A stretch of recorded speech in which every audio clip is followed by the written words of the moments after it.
આઠમા પગાર પંચની કેન્દ્ર સરકારની મંજૂરી 18 મહિનામાં આયોગ સબમિટ કરશે ભલામણ રિપોર્ટ કેન્દ્રના 50 લાખ કર્મચારીઓને થશે ફાયદો।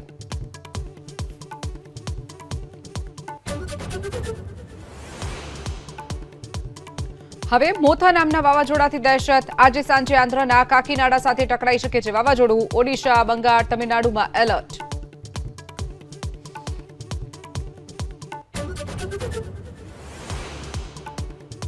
આજે આવશે મહાગઠબંધનનું ઘોષણાપત્ર તેજસ્વી યાદવ બોલ્યા આ અમારું વચનપત્ર એનડીએનો પલટવાર હાર જોઈ ખોટી જાહેરાતો।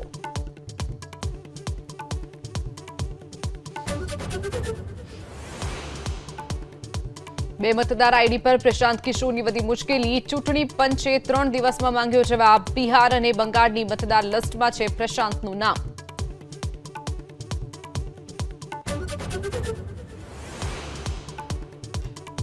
દિલ્હીમાં પ્રદૂષણના મુદ્દે રાજકીય ઘમાસાણ યથાવત મુખ્યમંત્રી ભગવંત માન બોલ્યા પરાલી સળગાવવા માટે પંજાબના ખેડૂતોને જવાબદાર ગણાવવા અયોગ્ય।